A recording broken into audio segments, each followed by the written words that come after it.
यानंतर मी अरविंद गोखले यांचे स्नेही आणि साहित्य शिवारचे संपादक जयराम देसाई यांना विनंती करतो की आपण व्यासपीठावरच्या मान्यवरांना फुलं देऊन त्यांचं स्वागत करावं। सर्वप्रथम डॉक्टर दीपक टिळक,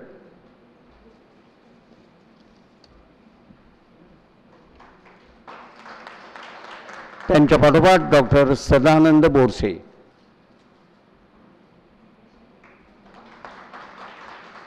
आणि या टिळक पर्वाचे लेखक अरविंद गोखले।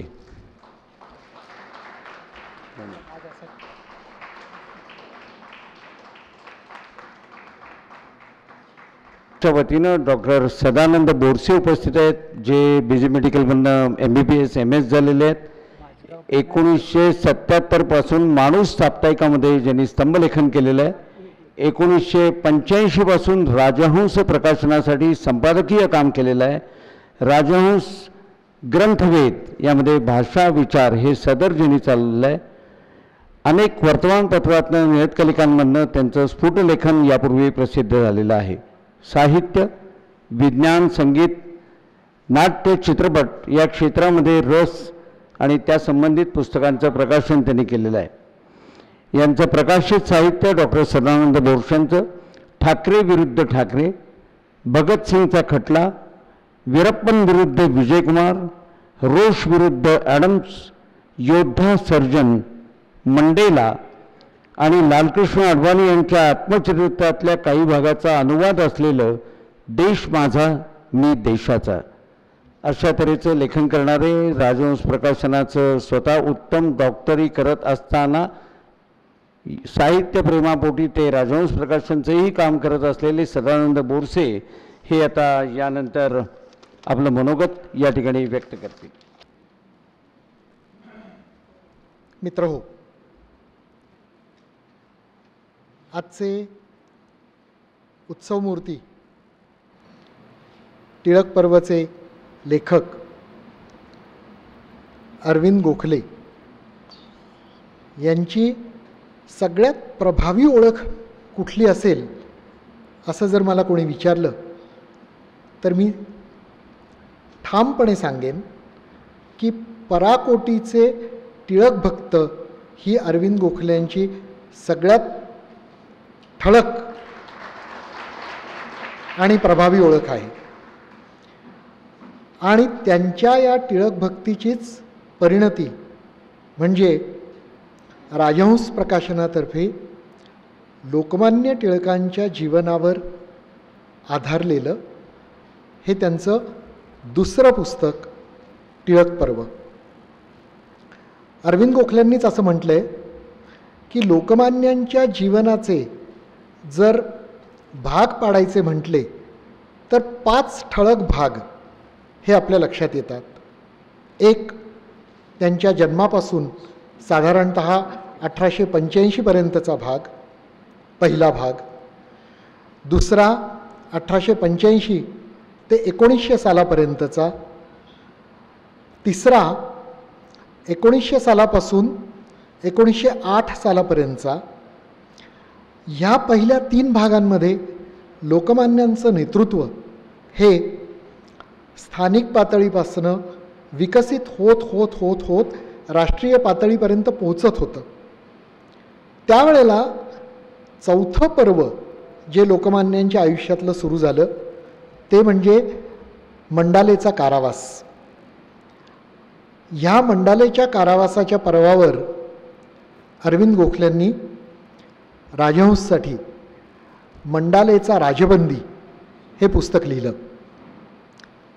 मंडालेचा राजबंदीमध्ये 1908 ते 1914 म्हणजे मंडालेच्या कारावासामध्ये लोकमान्य असताना ज्या काही घटना घडल्या त्या सगळ्याचा वेध आणि मुख्यतः गीता रहस्याच्या लेखनाचा प्रवास अरविंद गोखल्यांनी मंडालेचा राजबंदी या पुस्तकातनं मांडला।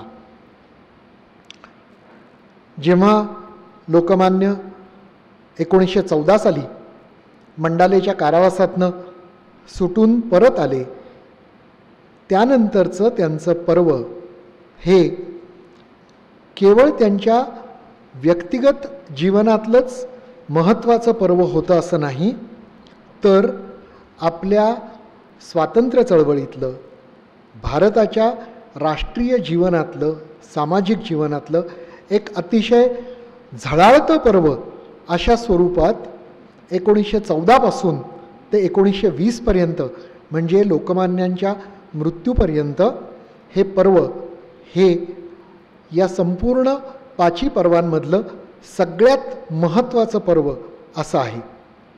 या पर्वाची बांधणी ही जरी आधीच्या सगळ्या 3 कालखंडांमध्ये झालेली असली तरी त्या सगळ्या 3ही कालखंडांच्या त्या बांधणीवरचा कळस असं हे 1914 ते 1920 हे टिळक पर्व ते केवळ त्यांच्या व्यक्तिगत जीवनापुरतंच टिळक पर्व नव्हतं, तर संपूर्ण भारतीय राजकारणामध्ये, स्वातंत्र्याच्या चळवळीमध्ये लोकमान्यांची कामगिरी ही इतकी महत्त्वाची होती.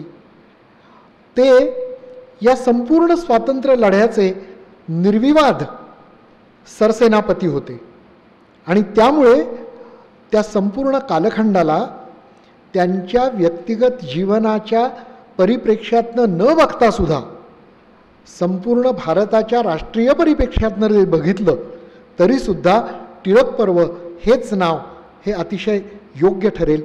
इतकी महत्त्वाची कामगिरी ही लोकमान्यांनी त्या संपूर्ण 6 वर्षामध्ये केलेली होती.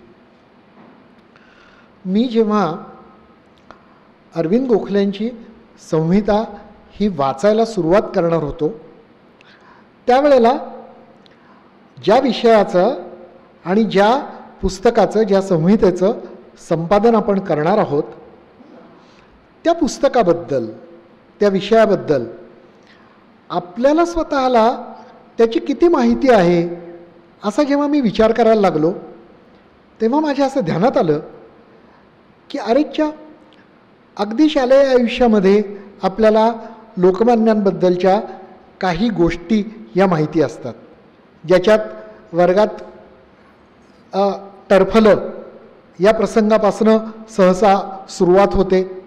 त्याच्यानंतर संत या शब्दाचे 3 वेगवेगळे अर्थ दिलेले ती सुरुवात होते.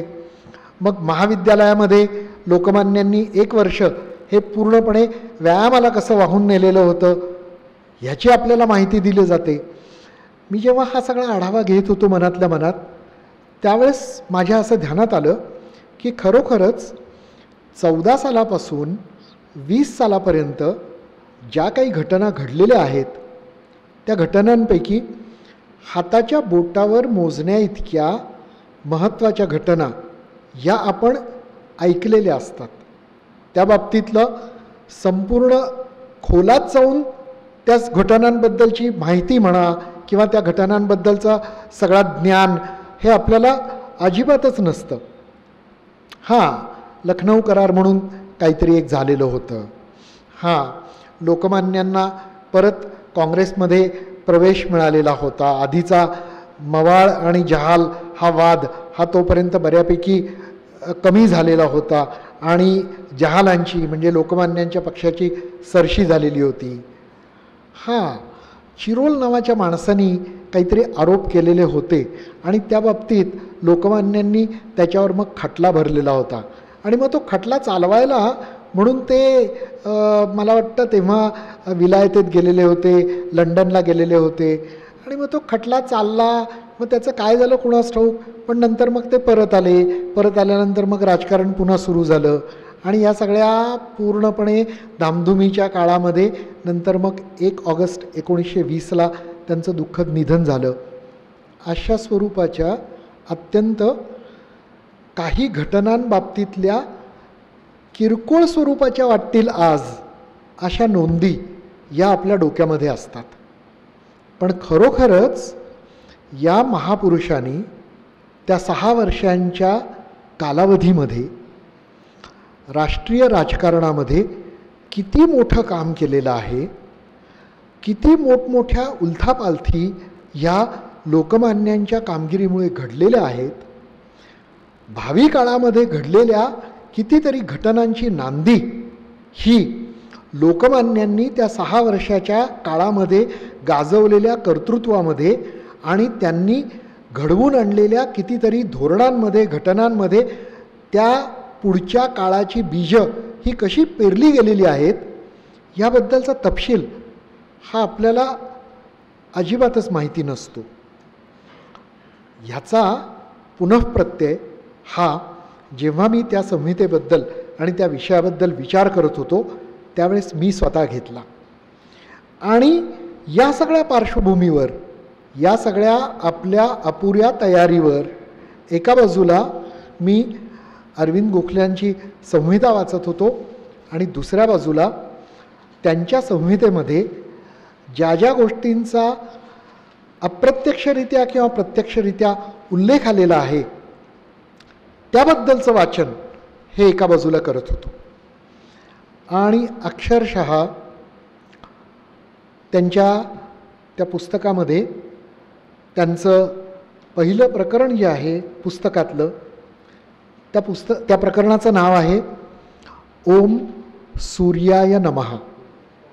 आणि खरोखरच ती संहिता वाचल्यानंतर ज्याप्रमाणे सूर्योदय होत जावा आणि त्या सूर्याच्या एकेका किरणांनी आसमंत उजळत जावा त्याप्रमाणे त्या संहितेच्या एकेका पानांनी माझ्या मनाचा आणि बुद्धीचा आसमंत हळूहळू उजळत गेला.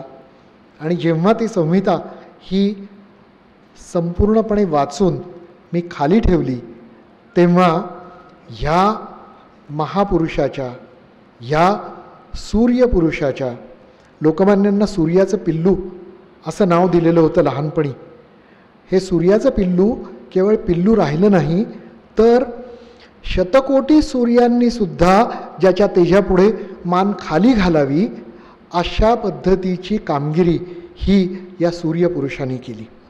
आणि त्या कामगिरीचं अतिशय लखलखीत, अतिशय तेजस्वी असं चित्र हे अरविंद गोखल्यांच्या या संपूर्ण संहितेने माझ्या डोळ्यापुढे उभं केलं. ह्या संहितेच्या बाबतीत ती वाचल्यानंतर ज्या दिवशी रात्री केव्हा तरी 1-1:30च्या सुमाराला ती संहिता वाचून मी संपवली त्यावेळेला दुसऱ्या दिवशीची सकाळ होईपर्यंतचा काळ हा मी अक्षरशः कसा बसा काढला. आणि दुसऱ्या दिवशीची सकाळ उजाडल्या अरविंदरावांना फोन केला आणि त्यांना सांगितलं की जसे लोकमान्यांनी या संपूर्ण राष्ट्रावर आणि समाजावर उपकार केलेले आहेत त्याचा वारसा सांगतील अशा पद्धतीची संहिता ही तुम्ही त्यांचं जीवन हे तशाच तेजस्वी पद्धतीने, लखलखीत पद्धतीने आजच्या मराठी वाचकासमोर सादर केलेलं आहे. हे तुमचे ऋण हे मराठी साहित्य हे कधीच विसरणार नाही. इतकी प्रभावी ती संहिता झालेली. कितीतरी नवीन गोष्टी, कितीतरी त्या घटनांबद्दलच्या वेगवेगळ्या पैलू आणि वेगवेगळ्या बाजू ह्या या संहितेमधनं आपल्या डोळ्यासमोर आलेल्या आहेत.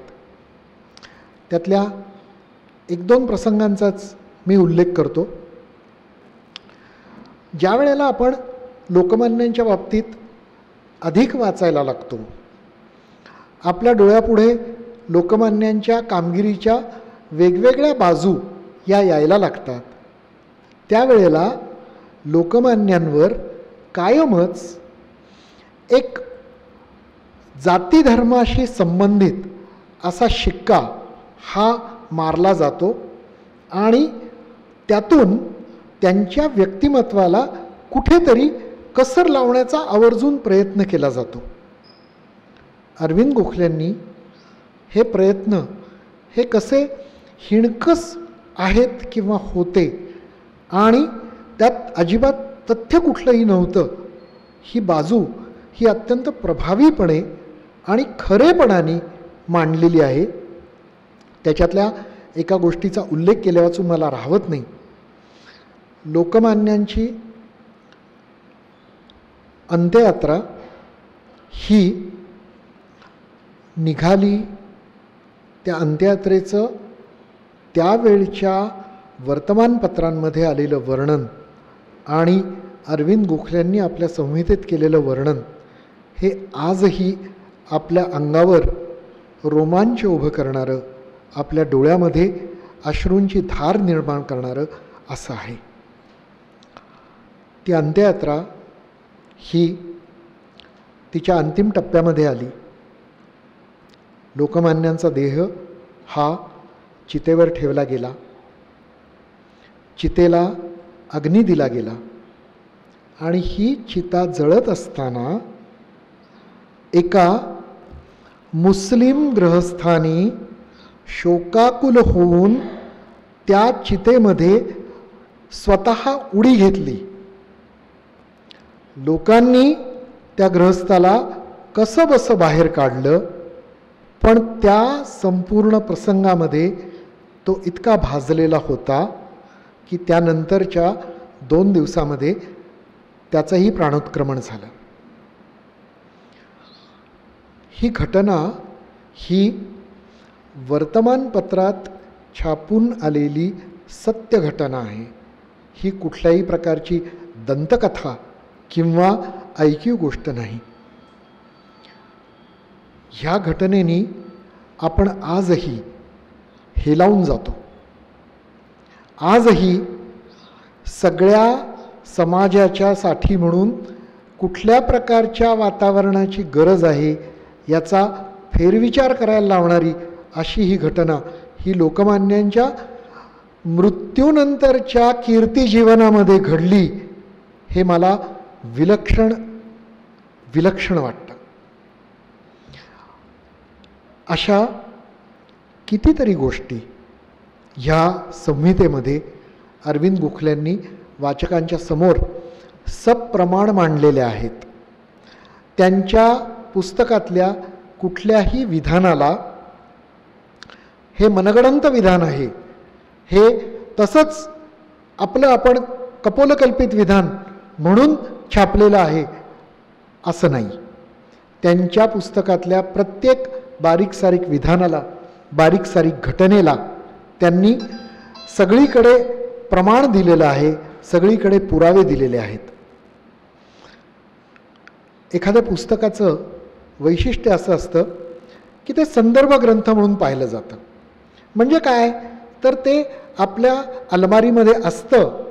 ज्या वेळेला त्याच्याशी संबंधित काही अडचण उद्भवते त्यावेळेला आपण ते काढतो आणि आपल्याला पाहिजे ते पान उघडून तो संदर्भ हा पाहतो.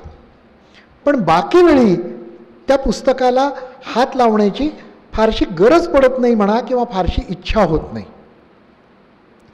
दुसरं एखादं पुस्तक असं असतं की जे पुस्तक हे सहज म्हणून हातात घेतलं आणि कुठलंही पान उघडलं तरीसुद्धा तुमच्यावर झडप घातल्यासारखं ते पुस्तक तुम्हाला आपल्या पकडीत घेतं आणि तुम्ही ते पुस्तक हे शेवटचं पान उलटेपर्यंत खाली ठेवत नाही.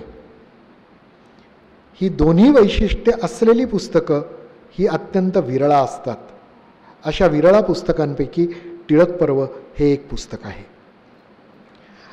ह्या पुस्तकामध्ये अरविंद गोखल्यांनी मी आत्ता सांगितलं तसं सगळ्या गोष्टी सप्रमाण तर मांडलेल्याच आहेत. त्यामुळे त्या पुस्तकाचा संदर्भ म्हणून उपयोग तर होईलच, अभ्यासासाठी म्हणून तर त्याचा उपयोग आहेच. कितीतरी गोष्टी या अरविंद गोखल्यांनी स्वतः संशोधन करून स्वतः वेगवेगळ्या ठिकाणाहून शोधून काढून त्याच्यात मांडलेल्या आहेत. त्या दृष्टीने हे पुस्तक हे संदर्भ ग्रंथ म्हणून श्रेष्ठ आहेच. पण त्याच्या जोडीला त्यांची रसाळ शैली, त्यांनी कथेच्या अंगाने या सगळ्या गोष्टींची केलेली, ललित अंगाने केलेली मांडणी, त्यामुळे याच्यातला कुठलाही भाग हा अजिबात कंटाळवाणा होत नाही. तुम्ही एखाद्या प्रवाहात धारेला लागावं त्या पद्धतीने त्या पुस्तकाबरोबर वाहत वाहत जाता आणि कुठल्याही पानापासून सुरुवात केली तर ते पुस्तक हे तुम्हाला सोडत नाही. तुम्ही शेवटापर्यंत जाऊन धडकता आणि मग पहिली पानं ही पण परत तुम्ही वाचायला घेता. हे या पुस्तकाचं अतिशय मोठं वैशिष्ट्य आहे. या पुस्तकाच्या बाबतीत आपल्यापैकी जे या पुस्तकाचा नंतर नीट धांडोळा घेतील त्यांच्या असं लक्षात येईल की अरविंद गोखल्यांचं लिखाण हे ज्या वजनाचं आहे त्याच वजनाची निर्मिती मूल्य ही या पुस्तकाला लाभावीत असा राजहंसनी आवर्जून प्रयत्न केलेला आहे. आणि आमच्या या प्रयत्नामध्ये दीपक टिळक सरांनी आणि टिळक महाराष्ट्र विद्यापीठाने आम्हाला अतिशय मोलाची मदत केली हे मला इथे आवर्जून नमूद करायला हवं. या पुस्तकाच्या अत्यंत साजेशा मी देखण्या म्हणणार नाही, अतिशय प्रभावी, अतिशय तेजस्वी अशा मुखपृष्ठाची निर्मिती ही राजहंसचे सुप्रसिद्ध चित्रकार सतीश भावसार यांनी केलेली आहे. आतली मांडणी ही सुद्धा भावसारांचीच आहे. या पुस्तकाच्या निर्मितीमध्ये राजहंसचे सर्वेसर्वा दिलीप माजगावकर आणि रेखा माजगावकर म्हणजे आमच्या रेखा वहिनी यांच्या जोडीलाच त्या पुस्तकामध्ये इतर जी राजहंसी टीम ही सामील होती त्याच्यात 3 सदस्य हे आत्ता आलेले आहेत इथे. मुग्धा आणि मनोहर दांडेकर, आरती घारे, त्या जोडीलाच राजहंसची संपूर्ण संपादकीय टीम ज्याच्यात आनंद हार्डीकर हे अरविंद गोखल्यांच्या पहिल्या पुस्तकाचे संपादक होते, मंडालेचा राजबंदी. आणि मी या पुस्तकाचं संपादन करण्याचं भाग्य मला लाभलं. त्यात आनंद हार्डीकरांच्या पावलांचा मागोवा घेतच या पुस्तकाच्या संपादनाच्या वाटेला मी गेलो असं मी म्हणेन.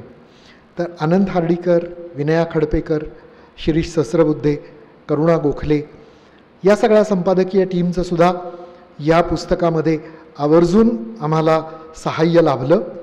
याच्या निर्मिती मूल्यांमध्ये आमचे मुद्रक प्रसन्न परांजपे, तीर्थराज जोशी आणि इतर सगळी बांधणीकरांची टीम, शिवदास सद्गुरू, या सगळ्यांचाच हातभार या पुस्तकाला लागला. आणि प्रत्येकालाच हे पुस्तक हे बाकीच्या इतर पुस्तकांप्रमाणे नाही आहे, तर ते पुस्तक हे वेगळी वाट दाखवणारं, वेगळा दिवा अंतःकरणात पेटवणारं असं वेगळ्या ग्रंथरूप लाभलेलं पुस्तक आहे, हीच प्रत्येकाची भावना होती. मला आणखी एका व्यक्तीचा आवर्जून उल्लेख करायला पाहिजे. या पुस्तकाच्या मलपृष्ठावर असलेला अतिशय सुरेख, अतिशय योग्य असा पुस्तक परिचय हा राजहंस परिवारातील लेखक आणि अभिन्न सदस्य असलेले सुप्रसिद्ध साहित्यिक अंबरीश मिश्र यांनी खास या पुस्तकासाठी आणि अरविंद गोखल्यांसाठी म्हणून लिहून दिलेलं आहे.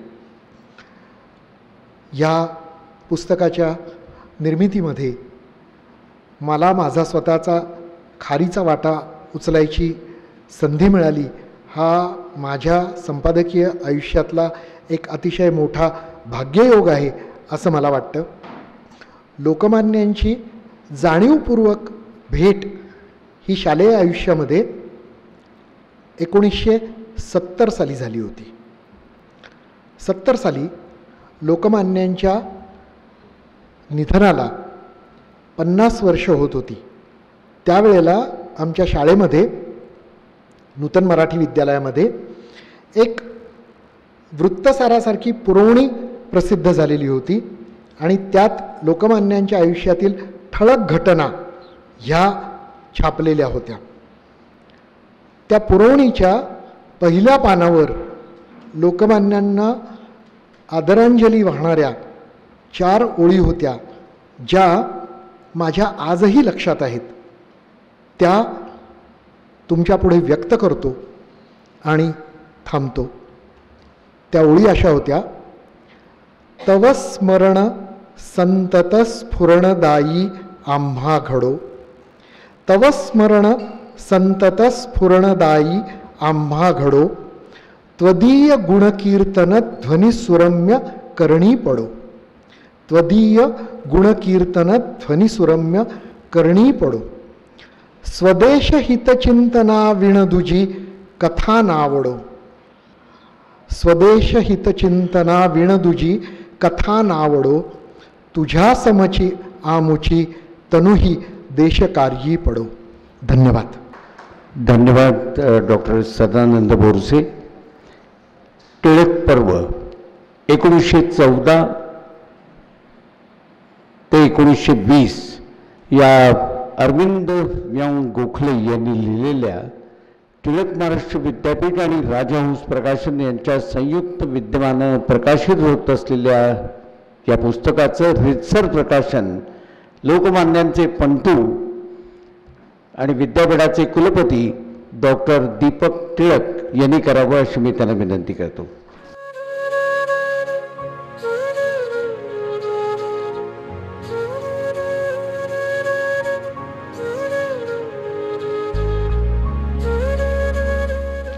या पुस्तकाचे लेखक असलेले आणि ज्यांच्या पत्रकारितेचा प्रदीर्घ मोठा काळ याच लोकमान्यांच्या वास्तूमध्ये काम करत गेलेला आहे असे केसरीचे 12वे संपादक आणि केसरी आणि लोकसत्तामध्ये प्रदीर्घ काळ पत्रकारिता केलेले, मुळामध्ये इतिहास विषय घेऊन MA झालेले असे अरविंद व्यंकटेश गोखले लंडनच्या कॉमनवेल्थ प्रेस युनियन यांची हॅरी ब्रिटन मेमोरियल फेलोशिप, वॉशिंग्टनच्या स्टिमसन सेंटरची फेलोशिप अशा 2 फेलोशिप यांनी मिळवलेल्या आहेत. आंतरराष्ट्रीय संबंध आणि विशेषतः भारत पाकिस्तान संबंध हे त्यांचे अभ्यासाचे विषय आहेत आणि America, Pakistan, England, Germany, Switzerland, दक्षिण कोरिया अशा अनेक देशात अभ्यास दौरे त्यांनी केलेले आहेत. आचार्य अत्रे पारितोषिक, साहित्य सम्राट न. चिम. केळकर पुरस्कार, कैलासवासी सुशीलादेवी देशमुख उत्कृष्ट पत्रकारिता पुरस्कार, कैलासवासी बाबुराव ठाकूर पत्रकारिता पुरस्कार, मराठी भाषाविषयक माध्यम रत्न पुरस्कार आणि वरुणराज भिडे पुरस्कार असे पत्रकारितेतले अनेक पुरस्कारही अरविंद गोखले यांना मिळालेले आहेत. आत्तापर्यंत त्यांची अनेक पुस्तकं प्रकाशित झालेली आहेत. अक्षरांजली, पाकिस्ताननामा, अमेरिकेत लिहायचं आहे, IC 814, संपादन याच नावाचं पुस्तक, कारगिल ते कंदाहार, मंडालेचा राजबंदी, पाकिस्तानात 60 वर्ष हे अनुवादित पुस्तक, अल कायदा ते तालिबान हे अनुवादित पुस्तक, असाही पाकिस्तान, संघर्ष बलुचिस्तानाचा, त्याचप्रमाणे ड्रॅगनचं करुणास्त्र अशा तऱ्हेची अनेक पुस्तकं त्यांनी लिहिलेली प्रकाशित झालेली आहेत आणि पत्रकारिता अभ्यासक्रमाचे व्याख्याते म्हणूनही त्यांनी काम केलं आहे. त्या आजच्या या उत्सवमूर्तींना, टिळक पर्वच्या लेखकांना अरविंद गोखले यांना मी आपलं मनोगत व्यक्त करण्याची विनंती करतो. धन्यवाद सुधीरजी. टिळक महाराष्ट्र विद्यापीठाचे कुलपती आणि केसरीचे संपादक डॉक्टर दीपक टिळक, डॉक्टर सदानंद बोरसे, सुधीर गाडगीळ आणि माझे स्नेही, गेल्या 50 वर्षाचे स्नेही श्री जयराम देसाई आणि समोर उपस्थित असलेले सर्व मान्यवर. आज गीता रहस्य जयंती आहे. गीता रहस्य लिहून लोकमान्यांना बरोबर 111 वर्ष पूर्ण झाली. लिहून पूर्ण झालं, पण त्याचं प्रकाशन 4 वर्षांनी झालं आणि ते प्रकाशन झाल्यानंतर म्हणजे 1915 मध्ये हे गीता रहस्य प्रकाशित झालं. या गीता रहस्याच्या प्रकाशनाची सुद्धा कथा ही अपूर्व म्हणावी लागेल. लोकमान्य हे चित्रशाळा प्रेसमध्ये जाऊन प्रूफ वाचायचे आणि ती प्रूफ वाचायचे तर स्टुलावरती बसून ती प्रूफ वाचत असत आणि अनेकदा चित्रशाळा प्रेस उघडायच्या आधी दरवाजात ते उभे असायचे, कधी प्रेस उघडतीये आणि कधी आपण जाऊन तिथे त्याची प्रूफ वाचतोय. अशा तऱ्हेचं वाचन, अशा तऱ्हेचं लेखन, आणि हे लेखन सुद्धा मंडालेच्या कारागृहातलं लेखन आहे आणि ते केवळ 5 महिन्यामध्ये पूर्ण झालेलं आहे. लक्षात घ्या, 800-850 पानाचा हा ग्रंथ ज्या काळामध्ये प्रसिद्ध झाला त्या काळामध्ये परिस्थिती अशी होती की हा एक ग्रंथ आहे आणि हा ग्रंथ काहींना तो मिरवायचा ग्रंथ वाटायचा, काहींना तो आपल्या देवघरात ठेवण्याच्या लायकीचा ग्रंथ आहे असं वाटायचं, आणि काहींना तर यातलं जे काही वर्णन आहे ते शंकराचार्यांनी व्यक्त केलेल्या मतांच्या विरोधी जाणारं आहे, म्हणून याला विरोध केला पाहिजे असं मानणारे काही जण, अर्थातच पुणेकर, हे याच पुण्यातले. आणि शनीच्या पाराजवळ जे केळकरांचं घर आहे त्या केळकरांच्या घरामध्ये त्या संबंधीची एक सभा झाली आणि या सभेला लोकमान्य या ग्रंथाचे लेखक प्राध्यापक न. र. फाटक हे त्यांच्या तरुणपणाच्या काळामध्ये उपस्थित होते. आणि हे उपस्थित होते का तुम्ही त्या कार्यक्रमाला, म्हणजे टीका करणाऱ्या कार्यक्रमाला उपस्थित होतात का असं जेव्हा विचारलं तेव्हा ते म्हणाले, मी गंमत म्हणून गेलो होतो, मला बघायचं होतं काय आहे ते. वास्तविक पाहता लोकमान्य या ग्रंथामध्ये न. र. फाटकांनी, मी त्यांची क्षमा मागून हे बोलतोय, सर्व विधानं जी आहेत ती थोडीशी गोखल्यांच्या बाजूला झुकणारी अशी आहेत. पण गीता रहस्यावरचं जे प्रकरण आहे ते मात्र इतकं भावप्रट आहे, इतकं भावपूर्ण आहे की जणू काही ते त्या कार्यक्रमाला, त्या प्रकाशनाला गीता रहस्याच्या सुरुवातीच्या काळामध्ये स्वतः हजर होते असं वाटावं अशी ती त्यांची लेखणी चाललेली आहे. बाकीच्या लेखनाबद्दल मी फारसं बोलत नाही, कारण तो संदर्भ ग्रंथ म्हणून खरोखरच उत्तम आहे. पण मला या ठिकाणी असं सांगायचं की मंडालेचा राजबंदी लिहित असताना अनेक ग्रंथांचा धांडोळा मी घेत होतो, अनेक ठिकाणांचा मागोवा घेत होतो. मंडालेचा राजबंदी लिहित असताना मला असं वाटलं होतं की हे काम आपल्याकडून खरोखरच पूर्ण होईल की नाही काही सांगता येत नाही. पण राजहंस प्रकाशनाचे सर्वेसर्वा दिलीप माजगावकर यांनी सूचना केली असल्यामुळं मला ते काम अक्षरशः 6 वर्षामध्ये मी ते पूर्ण करण्याचा जास्तीत जास्त कसोशीनं प्रयत्न केला. हे काम पूर्ण झाल्यानंतर मला असं वाटलं की हुश झालं, आता आपलं एक पुस्तक पूर्ण झालं. लोकमान्य टिळकांवरचं हे पुस्तक आहे आणि ते आपल्या हातून लिहून झालं. पण नाही, माजगावकरांनीच पुढे आग्रह केला की पुढे काय, मंडालेपर्यंतचे टिळक, राजद्रोहाच्या 3 खटल्यांमधले टिळक हे तुम्ही लिहिलेत, पण मंडाले नंतरचे टिळक काय आहेत हेही तुम्ही लिहिलं पाहिजे. 2014 मध्ये मी माझ्या मुलाकडे बॉस्टनला गेलो होतो. बॉस्टनला गेलो असताना तिथे जवळपास रोजच महाराष्ट्राचे द्रष्टे संपादक, भारतातले द्रष्टे संपादक गोविंदराव तळवलकर यांचा जवळपास रोज फोन असे आणि ते विचारायचे की नवीन काय लिहिताय. मी त्यांना सांगितलं की असं असं एक विचार आहे. तर म्हणाले जरूर लिहा, हे तुम्ही लिहिलंच पाहिजे, कारण मंडालेचा राजबंदी मी वाचलं, मला त्याच्यावरती लिहायचंय.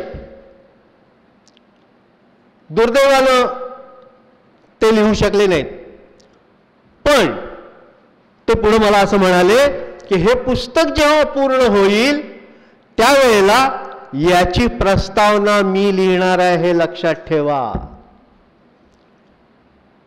तेही घडलं नाही. त्या दरम्यानच त्यांचं निधन झालं. पण त्यांनी मला या ग्रंथासाठी ज्या काही गोष्टी सांगितल्या होत्या त्या सांगणं, त्याचा खुलासा करणं आज या ठिकाणी मी माझं कर्तव्य मानतो, कारण हे पुस्तक मी त्यांना अर्पण केलेलं आहे. ते म्हणाले तुम्ही बॉस्टनमध्ये आहात, तुमचा मुलगा बॉस्टनमध्ये आहे, तुम्हाला बॉस्टनच्या पब्लिक लायब्ररीची मेंबरशिप मिळेल, ती तुम्ही घ्या. मी म्हटलं हो घेतो. ते म्हणाले नुसती मेंबरशिप घेऊन तुमचं काम होणार नाहीये, या मेंबरशिपच्या आधारानं तुम्ही युनिव्हर्सिटी ऑफ मॅसेच्युसेट्स मध्ये हिले लायब्ररी आहे त्या लायब्ररीमध्ये जाऊ शकाल. त्यांना फोन करा. मी दुसऱ्या दिवशी हिले लायब्ररीच्या रेफरन्स सेक्शनच्या प्रमुख टीना म्युलिन्स यांना फोन केला आणि त्यांना विचारलं की मला असं मी पुस्तक लिहितोय आणि त्यासाठी मला लंडनच्या टाइम्सचे अंक पाहायचे, लंडनच्या टाइम्सचे अंक बघायचे आणि हे तुम्हाला तिथे मिळतील हे मला तळवलकरांनी सुचवलेलं होतं. ते म्हणाले तेथे अंक असतील ते सगळे आधी पहिल्यांदा चाळा आणि मग त्याच्यावरून तुमचे काही जे काही अंदाज असतील किंवा जे काही लिखाण असेल ते त्याच्यावरून तुम्ही करू शकाल. तेव्हा ते अंक कसे मिळवता येतील हे बघा. म्हणून मी टीना म्युलिन्स यांना असं सांगितलं की मला ते अंक बघायचे. ते म्हणाले कोणत्या काळातले? तर त्या म्हणाल्या, त्यांना मी असं सांगितलं की 1910 ते 1920 या काळामध्ये लंडनच्या टाइम्समध्ये जे जे काही प्रसिद्ध झालं असेल ते मला वाचायचंय. त्या म्हणाले ठीक आहे, तुम्ही कधी याल? तर मी म्हणलं मी उद्या सुद्धा येऊ शकेन. ठीक आहे, उद्या दुपारी 2 वाजता तुम्ही या, तुमच्या सगळ्या या अंकांची व्यवस्था लागलेली असेल आणि ते अंक तुम्हाला पाहता येतील. मी म्हणलं की आता आपल्या पुढे ते सगळे 1910 ते 1920 अंकांचे गठ्ठे ठेवले जाणार आणि ते आपल्याला वाचायचे आहेत. मी मनाची तयारी करून हातामध्ये नोटपॅड घेऊन वगैरे सगळा तिथं गेलो आणि मला आश्चर्याचा पहिला धक्का बसला. तिथे मायक्रोफिल्म्स रीडरवरती त्यांनी 1910 ते 1920 पर्यंतच्या सगळ्या मायक्रोफिल्म्स ओळीनं मांडून ठेवलेल्या होत्या. हा माझ्या दृष्टीनं युनिव्हर्सिटी ऑफ मॅसेच्युसेट्स मधला पहिला धक्का होता. मग स्वाभाविकपणानंच मी त्याच्या सर्च इंजिनामध्ये गेलो. पहिली जी सुरुवातीची जी फिल्म होती त्याच्या सर्च इंजिनमध्ये गेलो आणि लंडनच्या टाइम्ससाठी टिळक, बाळ गंगाधर टिळक किंवा BG टिळक हे सर्च इंजिनमध्ये नाव टाकलं. तुम्हाला सांगितलं तर आश्चर्य वाटेल, मलाही तेव्हा आश्चर्य वाटलं. त्यांनी 3000 अंकांच्या नोंदी मला दाखवल्या. 3000 अंकांमध्ये BG टिळक या नावाच्या नोंदी मला सापडल्या. त्यांनी काय लिहिलं होतं त्याच्यामध्ये हा प्रश्न नाहीये. त्यांनी अनेक अग्रलेखामध्ये लोकमान्यांवरती वाटेल कशी टीका केलेली होती, पण त्या टीकेतनं ती टीका वाचून त्याचा संदर्भ लावणं माझ्या दृष्टीनं महत्त्वाचं होतं.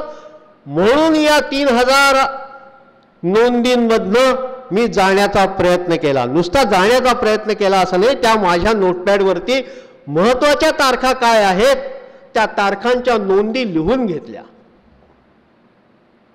जाताना संध्याकाळी 7च्या सुमाराला टीना मिनिन्सना मी त्या नोंदी दिल्या आणि सांगितलं की हे अंक मला पाहिजेत.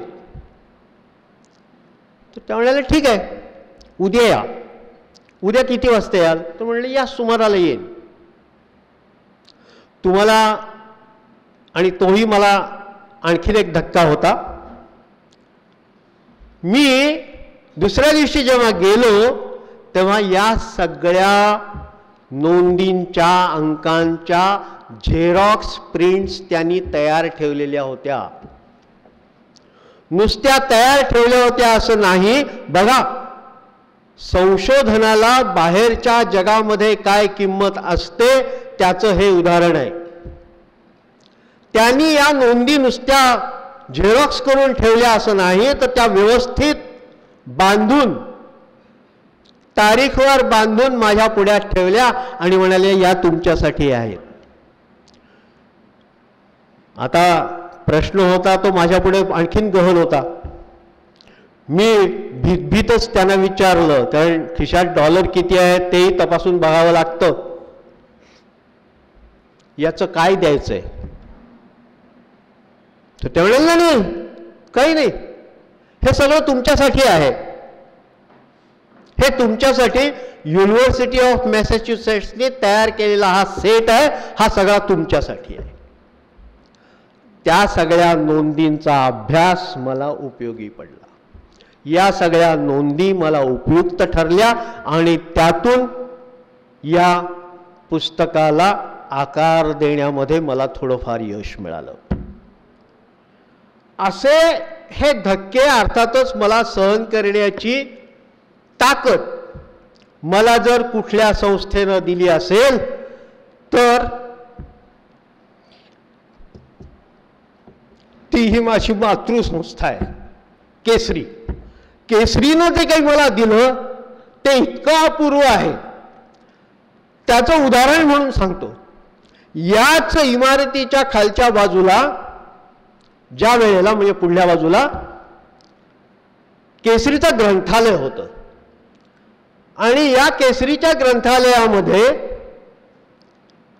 काचपेटी, आता आपण या लोकमान्य वस्तू संग्रहालयामध्ये जेव्हा संग्रहालयामध्ये भेट द्याल त्यावेळेला ती काचपेटी आपल्याला पाहायला मिळते, ज्याच्यामध्ये गीता रहस्य ठेवलेलं असतं. हस्तलिखित लोकमान्यांनी लिहिलेल्या गीता रहस्याची प्रत तिथे, मूळ प्रत, पेन्सिलीने लिहिलेली प्रत तिथे तुम्हाला पाहायला मिळते.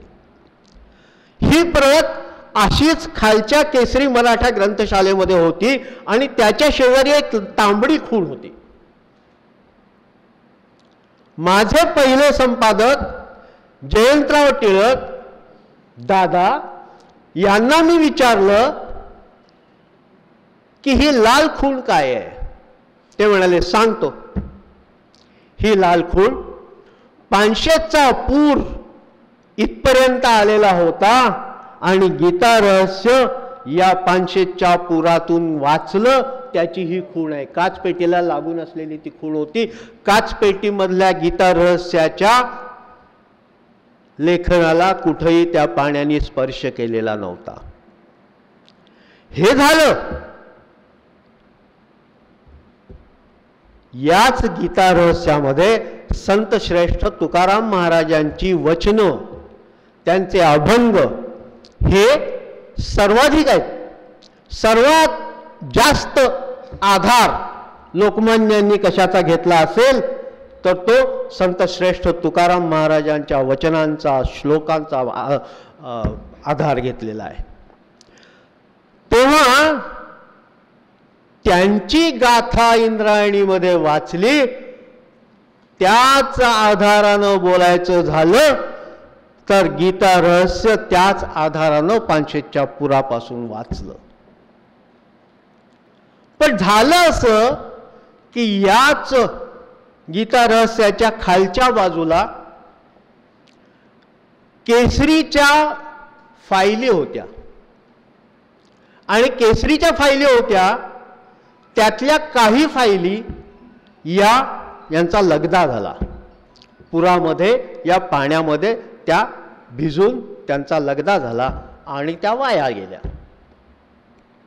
पुढे जेव्हा जयंतराव टिळक हे राज्यसभेचे सदस्य होते त्यावेळेला ते इंदिरा गांधींबरोबर वॉशिंग्टनला गेलेले होते. इंदिरा गांधींबरोबर अमेरिकेचा त्यांनी दौरा केलेला होता आणि त्यावेळेला त्यांची भेट ही वॉशिंग्टनच्या आमच्या लायब्ररी ऑफ काँग्रेसला त्यांनी दिली. लायब्ररी ऑफ काँग्रेसमध्ये आपण जेव्हा जातो तेव्हा खरोखरच नतमस्तक होतो. लायब्ररी ऑफ काँग्रेसचं आणखी एक वैशिष्ट्य असं आहे की तिथं फक्त आणि फक्त केसरीचे अंक आहेत. म्हणजे मराठी वर्तमानपत्रामध्ये फक्त तुम्हाला केसरी तिथे पाहायला मिळतो, अन्य कोणतंही वर्तमानपत्र नाही. गुजराती आहेत, हिंदी आहेत, हिंदीमधलं एक, गुजरातीमधलं एक. मी त्यांना विचारलं होतं की हे असं का, तर ते म्हणाले की ज्याला स्वातंत्र्याचा इतिहास आहे असं वर्तमानपत्र आमच्याकडे आहे की ज्याचा रेफरन्सला म्हणून कायम उपयोग झाला पाहिजे. तेव्हा जयंतरावांनी त्या तिथल्या लायब्ररियनला असं सांगितलं की बाबा रे, असं असं झालंय खरं की आमच्याकडे 1910 ते 1920च्या फायली नाही आहेत, तर मला दाखवाल का. त्या लायब्ररियननी 1910 ते 1920 या काळातल्या फायली त्यांच्या पुढे ठेवल्या, काही निवडक ठेवल्या. तेव्हा जयंतरावांनी ही हकीकत सांगितली की आमच्याकडे असं असं झालेलं आहे. तर ते म्हणाले हो का, ठीक आहे, या फायली तुम्ही घेऊन जा. त्यांच्या पुढे पुढचा प्रश्न, या फायली न्यायच्या कशा. इंदिरा गांधींच्या बरोबर विमानातनं या फायली काही घेऊन जाऊ देणार नाहीत, पुढे काय करायचं. तर त्यांनी आपल्या पुढची अडचण अगदी प्रामाणिकपणानं त्या लायब्ररीनं सांगितली. ते म्हणाले तुम्ही घेऊन जायचंच नाही आहेत, तुमचा पत्ता आम्हाला द्या, आम्ही तुम्हाला त्या सीमेलनी पाठवतो. त्या सीमेलनी पाठवल्या, त्या इथं 3 महिन्यांनी आल्या, त्या फायली इंटॅक्ट राहिल्या. आणि जेव्हा मी डॉक्टर दीपक टिळक यांना 1910 ते 1920 पर्यंतच्या फायलींची मला आवश्यकता आहे असं सांगितलं, तेव्हा त्या फायलींचा उपयोग झाला आणि त्यांनी मला CD त्याची बनवून दिली. आज ती CD ही या सगळ्या ग्रंथाला उपयोगी पडली आहे. प्रत्येक पान वाचून मी पाहिलेलं आहे आणि त्या पानातनं अनेक गोष्टी उलगडत गेलेल्या आहेत. असा हा सगळा धांडोळा घेत असताना काही गोष्टी सांगायला पाहिजेत म्हणून मुद्दाम सांगतो की 1907 मध्ये सुरतेच्या काँग्रेसला लोकमान्य गेलेले असताना तिथे एक 14 वर्षाचा तरुण त्यांना भेटला. त्याचं नाव अमीरचंद बॉम्बवाल. हे बॉम्बवाल का बॉम्बवाला हा उलगडा आता होण्याच्या पलीकडे आहे, परंतु अमीरचंद बॉम्बवाल हा त्यांना भेटला आणि त्यांनी सांगितलं मला तुमचा केसरी उर्दूतून काढायचा आहे. लोकमान्यांनी तुझं वय काय, तू केवढा आहेस हे काही त्याला विचारलं नाही. ते म्हणाले ये पुढल्या वर्षी पुण्यात ये, आपण याच्यावरती चर्चा करू, सर्व खर्च मी द्यायला तयार आहे, तू उर्दूतनं केसरी काढ. आता हा उर्दूतनं केसरी कसा काढणार होता, कारण वयाच्या 14व्या वर्षी हा तिथल्या स्वराज्य नावाच्या साप्ताहिकाचा संपादक होता. हा स्वराज्याचा संपादक होता आणि तो यांना सांगत होता की मला उर्दूतनं केसरी काढायचा आणि उर्दूतला केसरी हा मला लखनौहून काढायचा आहे. पहा, हा राहणारा पेशावरचा खान अब्दुल गफार खानांचा चेला आता कसा काढला जात असेल. त्यावेळेला फॅक्स नव्हतं, त्यावेळेला टेलिप्रिंटर नव्हता, त्यावेळेला आता आज ज्या अवस्था आहेत, व्हॉट्सअप वगैरे सोडूनच द्या, आज ज्या अवस्था आहेत त्याच्या कितीतरी योजना मागे असलेला तो कालखंड होता. आणि त्या काळामध्ये या मुलाला उर्दूतून केसरी काढायचा होता. कसा काढणार होता. तर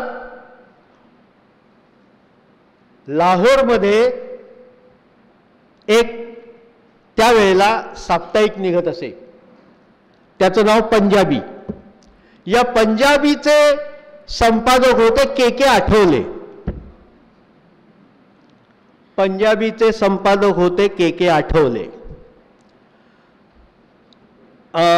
नागपूर आणि जबलपूरमधून हिंदी केसरी निघत असे. या हिंदी केसरी मधले लेख हे स्वाभाविकपणानं लाहोरपर्यंत पोहोचत होते. त्यावेळेला अलाहाबादमधून स्वराज्य नावाचं आणखीन एक साप्ताहिक निघत होतं, ज्याचे संपादक होते शांतीनारायण. या शांतीनारायणांनी टिळकांच्या अग्रलेखांचं भाषांतर छापलं म्हणून त्यांना 6 वर्षाचा तुरुंगवास झाला. तर असं हे सगळं चॅनलाइज होत होतं आणि लाहोरच्या पंजाबीमधून के आठवले हे केसरीतल्या लोकमान्यांच्या अग्रलेखाचं भाषांतर प्रसिद्ध करत असत. अमीरचंद बॉम्बवाल यांना तोच एकमेव आधार होता आणि ते म्हणाले की आपल्याला हा अंक काढायचा आहे आणि उर्दूतनं केसरी काढायचं आहे. 1908 मध्ये अमीरचंद बॉम्बवाल पुण्यामध्ये आला. मी म्हणतोय त्याचं वय लक्षात घेऊन तो आला. टिळकांना भेटला, पुढची योजना निश्चित झाली. पण दुर्दैवाने 1908 मध्ये लोकमान्यांना राजद्रोहाच्या खटल्यामध्ये अडकवण्यात आलं आणि त्यांना झाली शिक्षा आणि त्यामुळं या योजनेला एक प्रकारचा हरताळ फासला गेला. अनेकांना आजही लखनौच्या काँग्रेसबद्दल अनेक तऱ्हेचे वादविवाद किंवा आक्षेप म्हणता येतील. मी असं म्हणत नाही, ती त्यांची दूरदृष्टी होती. लखनौच्या काँग्रेसमध्ये त्यांनी हिंदू मुसलमान ऐक्याचे पोवाडे नुसते गायले नाहीत, त्या करारावरती सह्या केल्या आणि तो करार झाला. तेव्हा कराराच्या वेळेला त्यांनी, आणि त्याचं जर साक्षात वर्णन जर वाचायचं असेल तर स्वामी श्रद्धानंदांनी लिहून ठेवलेला जो तपशील आहे तो वाचण्यासारखा आहे. त्यांनी असं लिहिलंय की ज्या क्षणी लोकमान्यांनी स्वराज्य हा माझा जन्मसिद्ध अधिकार आहे अशी घोषणा दिली, त्यावेळेला लखनौ काँग्रेसचा मांडव हा कोसळून पडतोय की काय असं वाटावं, इतक्या भव्य दिव्य टाळ्यांचा कडकडाट झाला आणि लोकांनी त्याला अपूर्व असा प्रतिसाद दिला. असं हे सगळं चित्र हे मला उभं करता आलं.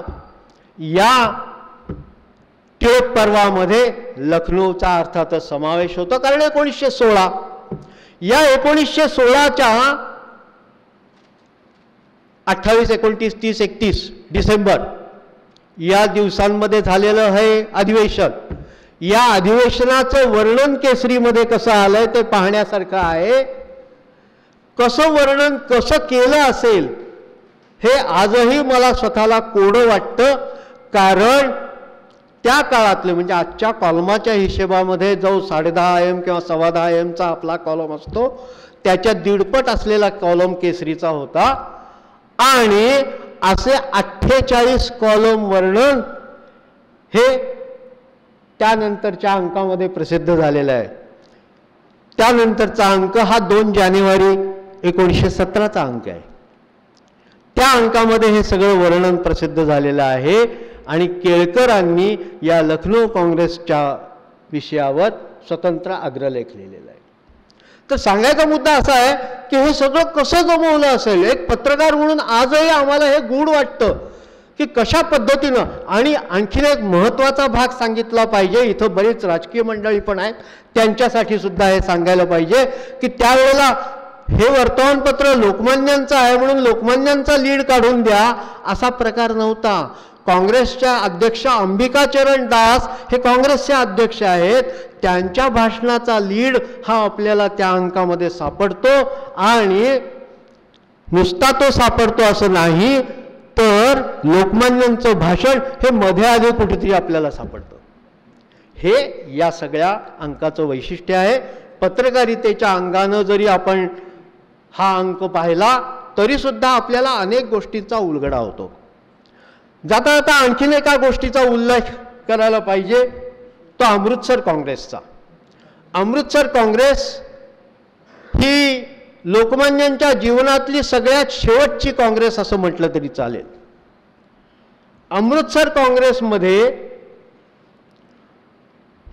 लोकमान्यांच्या समोर, म्हणजे लोकमान्यांनी अमृतसर काँग्रेस जिंकली कशी, कारण मोतीलाल नेहरू हे लोकमान्यांच्या म्हणजे त्यामध्ये बापलेकांमध्ये थोडासा मतभेद होता, हा आपल्याला हॅरोमधल्या त्यांच्या पत्रव्यवहारामधनं दिसून येतो. मोतीलाल नेहरू हे गोखलेवादी आणि जवाहरलाल नेहरू हे टिळकवादी. असं असताना या अमृतसरच्या काँग्रेसमध्ये ओडवायरला ची हकालपट्टी करा, जनरल डायरची हकालपट्टी करा, त्यांचं कोर्ट मार्शल करा आणि त्यांना योग्य ती शिक्षा द्या, अशा तऱ्हेचा ठराव मांडला जात असताना गांधीजी उभे राहिले आणि ते म्हणाले हा निषेध जरूर व्हायला पाहिजे, तो झालाच पाहिजे, कारण त्यांनी इतक्या सगळ्यांचा नरसंहार केलेला आहे. पण एक गोष्ट लक्षात ठेवा की मी जर रौलट ॲक्टच्या विरोधात लोकांना रस्त्यावर या म्हणून पाचारण केलं नसतं तर हे सगळं झालंच नसतं. म्हणून प्रायश्चित्ताचा पण एक ठराव आपण करूया. टिळक असं म्हणाले की प्रायश्चित्त घ्यायचं असेल तर संन्यासी बनून आपण हिमालयात जावं. संन्यासी बना, प्रायश्चित्ताची ही जागा नाही आहे, ही जागा निषेधाची आहे आणि मागणी करण्याची आहे. ओडवायर आणि डायर यांना शिक्षा झालीच पाहिजे अशी घोषणा करण्याची ही वेळ आहे आणि हीच ती वेळ आहे. गांधीजींचं काही चाललं नाही. मोतीलाल नेहरू, जवाहरलाल नेहरू हे टिळकांच्या बाजूने उभे राहिले आणि तो ठराव मागे घेतला गेला. असं हे सगळं चित्र आहे. हे चित्र आपल्याला या माझ्या पुस्तकामध्ये टिळक पर्वमध्ये, काहींची अशी शंका की 1914 ते 1920 हाच फक्त टिळक पर्वचा कालखंड आहे का? नाही, टिळक पर्व म्हणजे अगदी 1881 पासूनचा कालखंड असं म्हणता येईल. पण मला टिळकांचं चरित्र लिहायचं नव्हतं, मला टिळक पर्व 1914 ते 1920 हा जो सर्वोच्च कालखंड होता आणि म्हणून मी असं म्हटलंय की टिळकांना आणखी एक 5 वर्ष आयुष्य मिळालं असतं तर या भारताचं नवीन महाभारत उभं राहिलं असतं आणि नवा भारत हा या ठिकाणी उभा राहिला असता जेव्हा टिळकांना हे आयुष्य मिळालं असतं. दुर्दैवानं ते मिळालं नाही आणि त्यांचं अखेरचं पर्व हे खरं म्हणजे ते आणखीही जगले असते जर त्यांनी सिंधचा दौरा केला नसता. सिंधच्या एवढ्या रणरणत्या तापमानामध्ये त्यांनी दौरा केला. ते सक्करला गेले, ते हैदराबादला गेले, ते सिंधल, ते कराचीला गेले, सगळीकडे त्यांच्या प्रचंड सभा झाल्या आणि या सभांमधून भाषणं करून त्यांच्या घशाला कोरड पडली होती. प्रत्येक वेळेला त्या कोरड पडलेल्या घशावरती मात करण्यासाठी सातूच्या पिठातलं पीठ कालवून खाणं एवढंच फक्त त्यांचं खाणं होतं. अशा वेळेला सोडा वॉटरचा फक्त त्यांना आधार होता आणि सोडा वॉटर पिऊन ते कालखंड गुजारण करत होते, त्या कालखंडातनं जात होते. तेव्हा या माझ्या प्रस्तावनेमध्ये एक भाग सांगितलाय, तो मुद्दाम सांगतो आणि थांबतो. यामध्ये एक छायाचित्र मी दिलेलं आहे त्या हैदराबादमध्ये आजही अस्तित्वात असलेल्या टिळक इन्क्लाइन या भागाचं. सिंध हैदराबादमध्ये टिळक इन्क्लाइन नावाने एक भाग ओळखला जातो. Mir Mohammad Atta, the vanishing glory of Sindh Hyderabad नावाच्या एका लेखामध्ये मला हा रेफरन्स सापडला. हे टिळक इन्क्लाइन काय आहे याचा शोध घेताना माझे कराचीचे एक मित्र आहेत जे आजचे संपादक आहेत, त्यांना मी पत्र लिहिलं. ते म्हणाले मी कराचीहून हैदराबादला जातो आणि तुम्हाला फोटोच पाठवतो, कारण मी तो भाग बघितलेला आहे. त्यांनी मला फोटो पाठवला.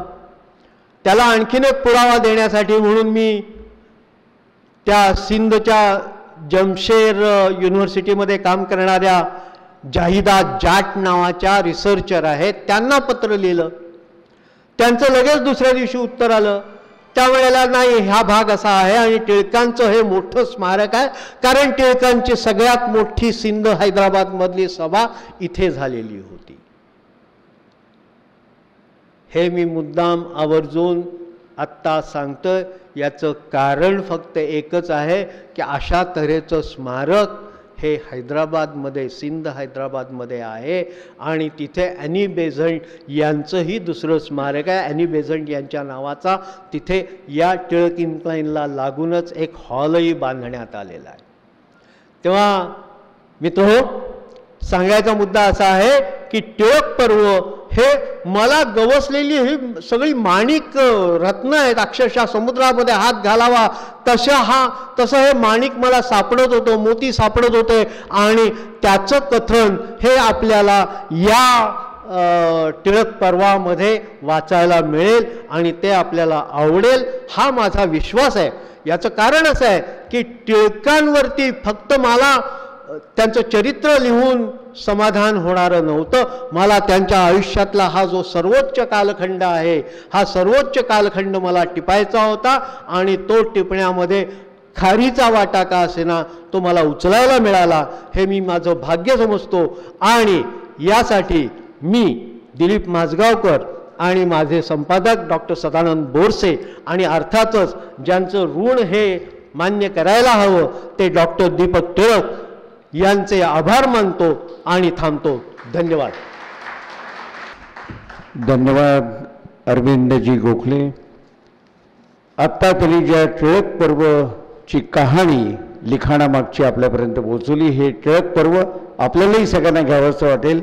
आज या समारंभाच्या निमित्तानं हे पुस्तक बाहेरच्या बाजूला मूळ किंमत ज्याची 500 आहे ते 400 रुपयाला उपलब्ध आहे आणि मंडालेचा राजबंदी हे पुस्तक 300च्या ऐवजी 200 रुपयाला आपल्याला बाहेरच्या बाजूला मिळू शकेल.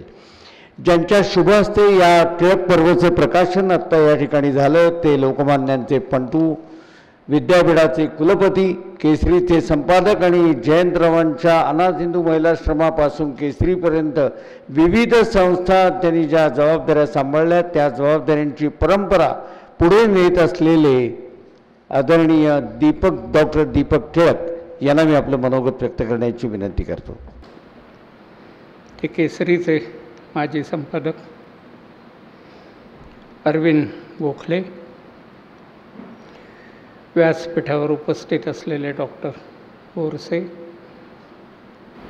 सुधीर गाडगे, जयराम देसाई आणि या ठिकाणी उपस्थित असलेले सर्व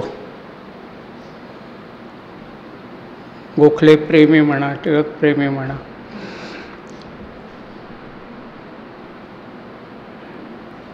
आज सुरुवातीलाच या पुस्तकाचं प्रकाशन झालं असं मी जाहीर करतो. आजचा दिवस हा अतिशय महत्त्वाचा आहे. गीता रहस्य जयंती आहे. जे टिळक युग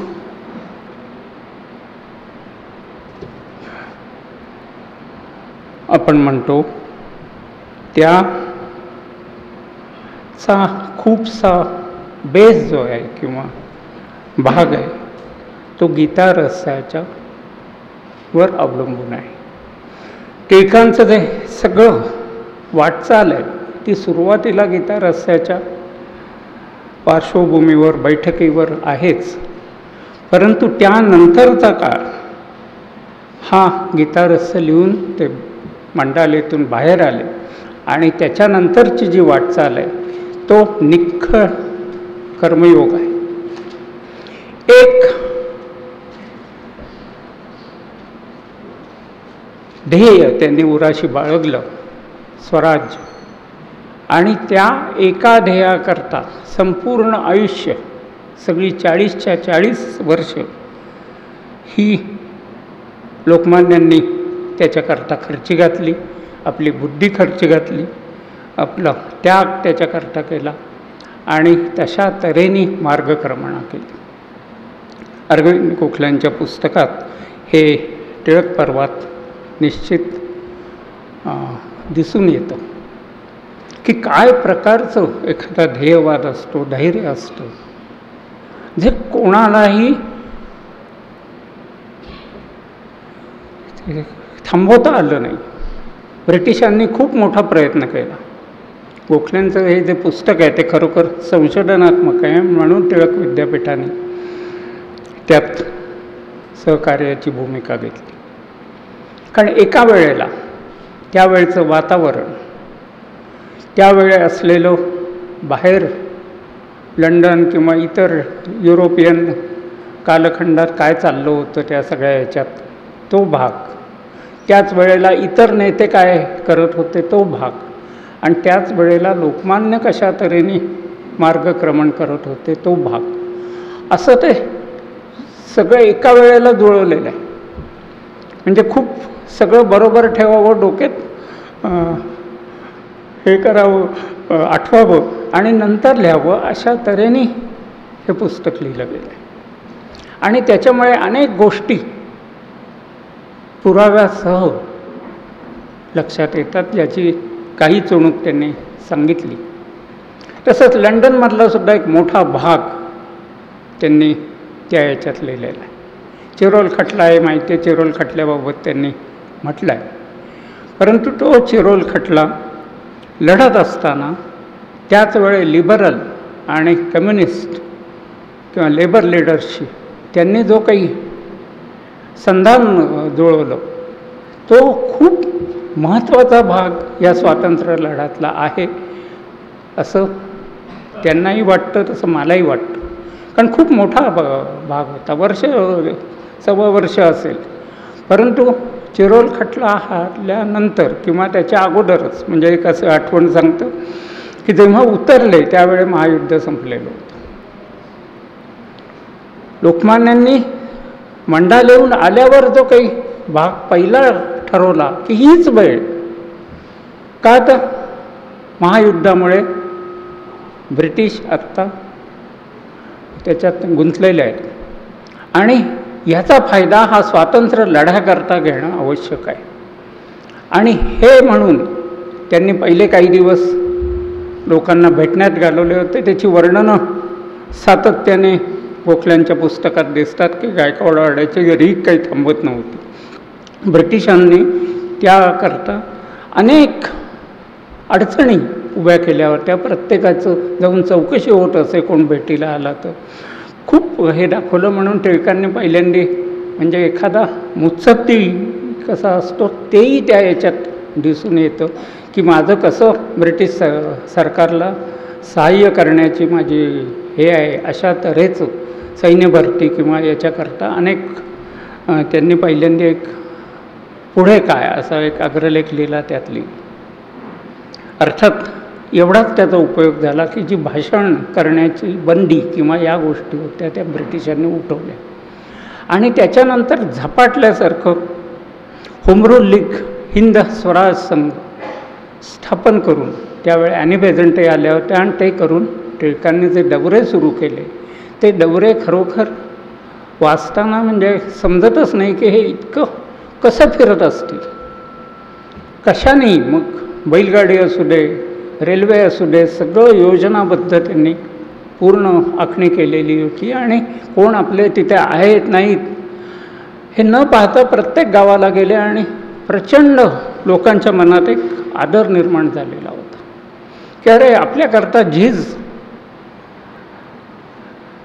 हा ही व्यक्तीचं दर्शन फक्त आपल्याला व्हावं. आणि ते संपूर्ण त्याच्याकरता हजारो लोक ठिकठिकाणी गोळा होत असत आणि टिळक जाऊन त्या ठिकाणी जागृती निर्माण करत असत. त्यांनी स्वतः रानड्यांना अशी उपमा दिली की त्यांनी ऊ बनली. परंतु प्रत्यक्षात जेव्हा आपण पाहतो तेव्हा सर्वसामान्य जनतेत स्वातंत्र्याचं सत्व, स्वाभिमान, राष्ट्रप्रेम, राष्ट्रीयत्व हे सगळं निर्माण करून त्याची आस प्रत्येक भारतीयाला वाटावी अशा तऱ्हेने टिळकांनी याचं संपूर्ण आयोजन केलेलं आहे. दुसरंही एक माझा थोडा वेगळा आर्थिक याचा विषय असल्यामुळे मी हे सांगतो की टिळकांचे जे विचार आहेत ते बारीक आपण जर पाहिले तर त्यात ह्या देशाचं आधुनिक भारत कसा असावा हे स्वातंत्र्य दृष्टिपथात नसताना लोकमान्यांनी सांगितलेलं आहे. मग ते शेतीविषयक असू दे, उद्योगाविषयक असू दे, व्यापाराबाबत असू दे, शिक्षणाबाबत असू दे, नुसतं त्यांचं स्वराज्य, स्वदेशी बहिष्कार, राष्ट्रीय शिक्षण हे मुद्दे घेतले आणि शिवाय साहजिक गीतारस्य आणि राष्ट्रीयत्व हे घेतले. तरी याचा स्लेज जर काढत गेला तर एका वेळेला ते या सगळ्या गोष्टी करत होते. ब्रिटिश आणि अनेक सुधारक किंवा मवाळ हे सातत्याने त्याला विरोध करत होते. पुढे तर इथपर्यंत हे झालं की पुण्यातच बहुजन समाज आणि ब्राह्मण अशी एक मोठी दरी निर्माण केली. पण टिळकांनी या सगळ्यांना एकत्र धरलं, सगळ्यांची एकजूट मांडली. जो लखनौ कराराचा उल्लेख आता अरविंद गोखलेंनी केला तो लखनौ करार हा ब्रिटिशांना चपराक होती.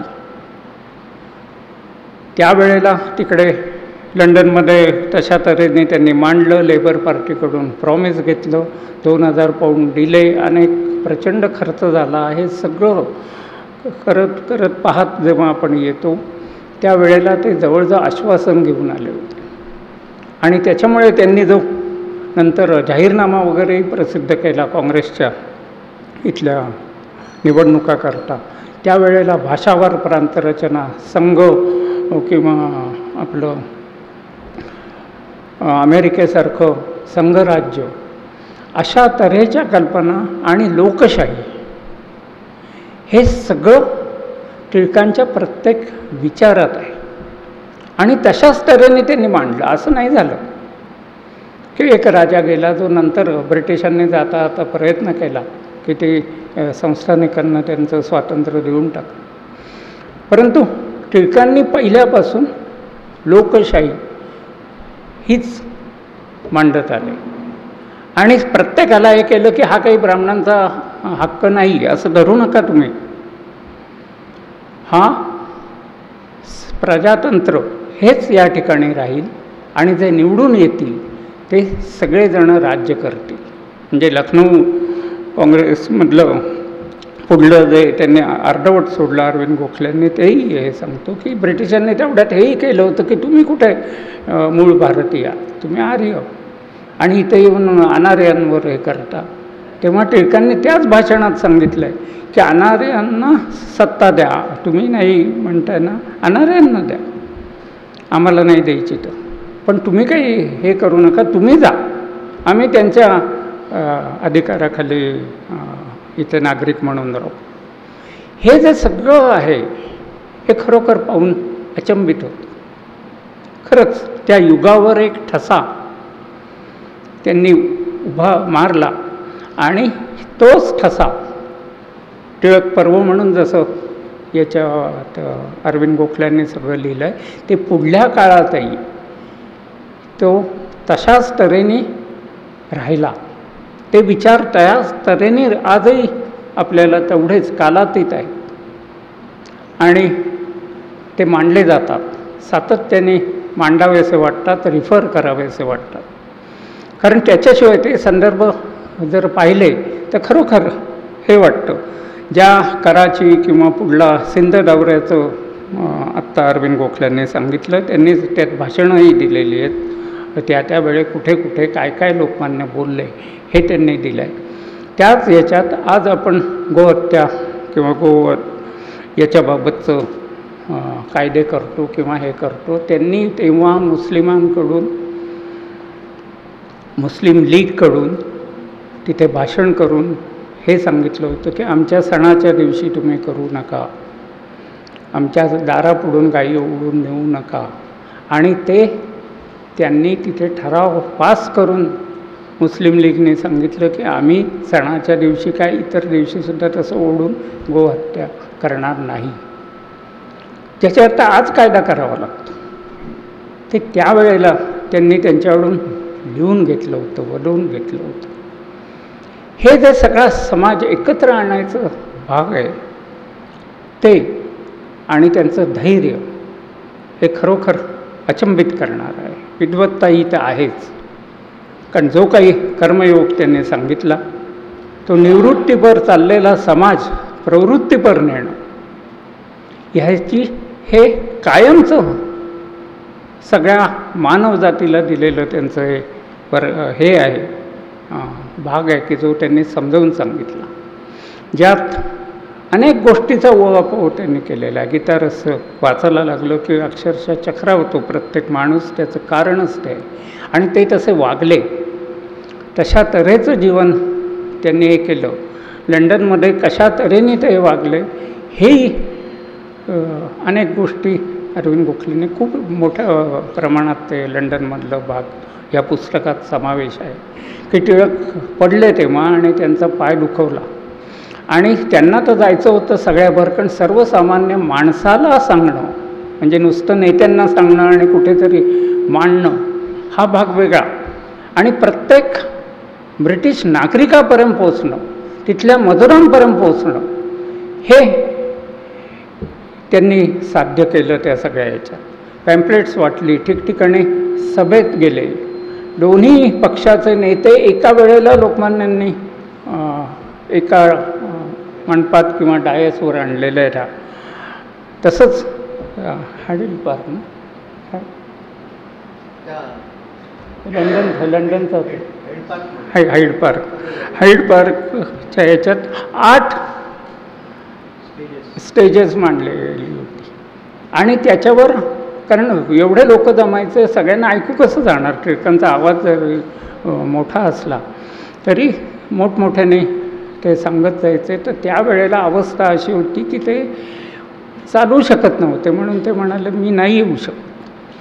परंतु नामजोशी त्यांना उचलून घोडागाडीत बसवत, तिथपर्यंत नेत, उचलून स्टेजवर बसत, आणि मग एकदा हे झाले की लोकमान्य तिथे बोलत. आणि तशा सगळ्या सभा त्यांनी त्या अवस्थेत सुद्धा केल्या. केवढा मोठा एखाद्याच्या पाठीमागे ते ध्येय असेल की शरीर साथ देत नाही आहे, दुःख आहे, ती दुःख बाजूला ठेवून फक्त माझा देश आणि त्या देशाचं स्वातंत्र्य एवढाच एक विचार करून त्याच्याभोवती आपलं सर्व कार्य त्याच्यावर हे करणं, आपलं जीवन ओवाळून टाकणं, हा भाग तो पदोपदी या संपूर्ण पुस्तकात तुम्हाला दिसतो. विचाराचा हा दुसरा भाग आहे. परंतु हे कसं एक एक करत गेलं आणि काय काय संकटं आली.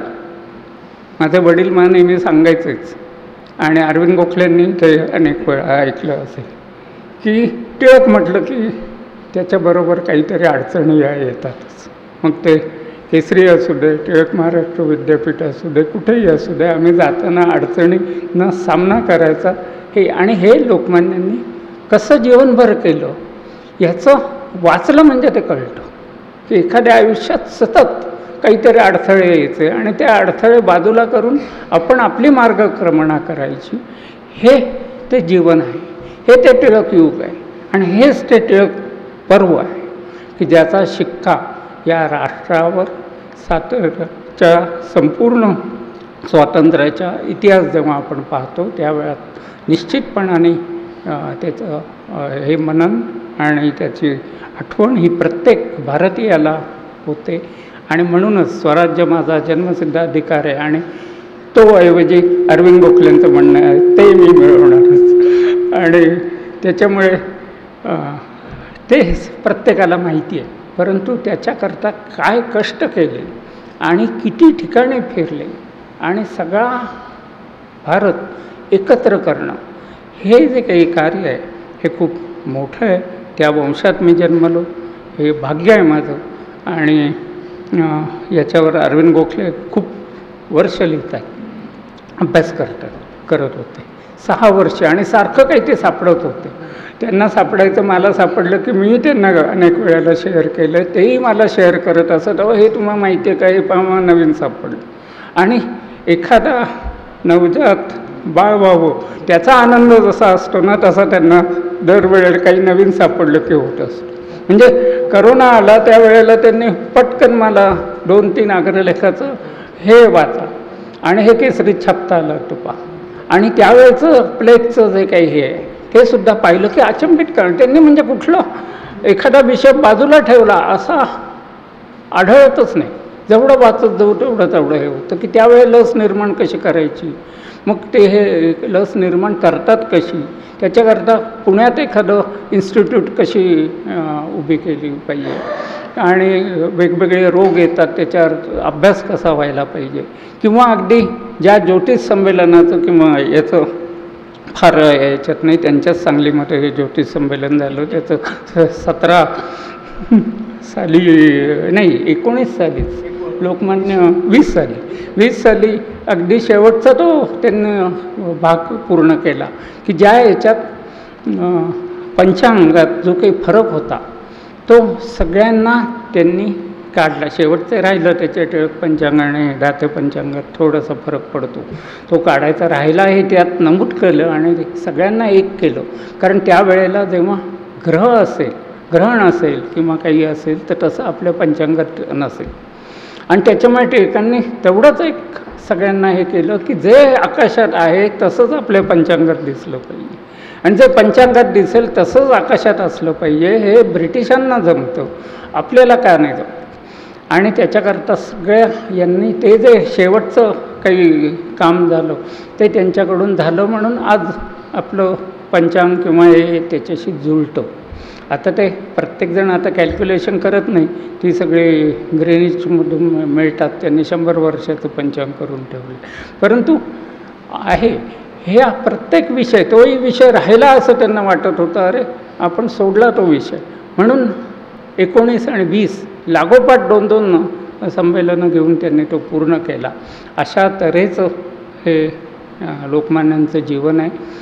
त्यांच्या याला मी वंदन करतो आणि अरविंद गोखल्यांचं विशेष अभिनंदन करतो, कारण अशा तऱ्हेने अभ्यास करून बारीक गोष्टी काढून मग अनेक गोष्टी असतात.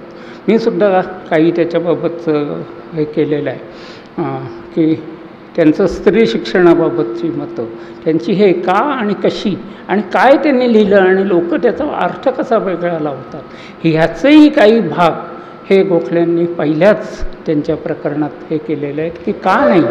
तेव्हा आंबेडकर टिळक भेट का झाली नाही, कारण आंबेडकर इथे नव्हतेच, ते लंडनमध्ये होते त्यावेळेला आणि शिकत होते, त्याच्यामुळे त्यांची भेट होणं हे शक्य नाही. पण हे पाहिलं जात नाही, नुसतं बोललं जातं, आणि अशा तऱ्हेचं खंडन हे गोखल्यांनी त्यांच्या पुस्तकात काही गोष्टींचं केलेलं आहे.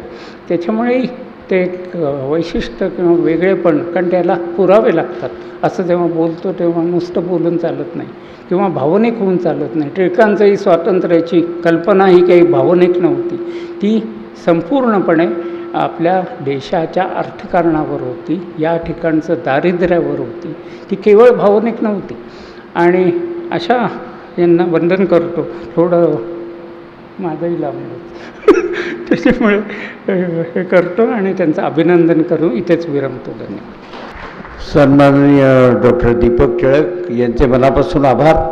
त्याचप्रमाणे राजहंस प्रकाशनाचे डॉक्टर सदानंद बोरसे, पडद्यामागे सहकार्य करत असलेले जयराम देसाई यांचेही मनापासून आभार. अरविंद गोखले यांचे कुटुंबीय, मित्रपरिवार हे सर्व उपस्थित आहेतच. त्याचबरोबर ज्येष्ठ संपादक विजय कुळेकर, राजहंसचे दिलीप माजगावकर, अनंत गाडगे, एकनाथ बागुल, अशा सर्व इथे उपस्थित असलेल्या ज्येष्ठ पत्रकारांचे, सहकाऱ्यांचे आणि आपणा सर्वांचे मनापासून आभार. कार्यक्रम संपला आहे.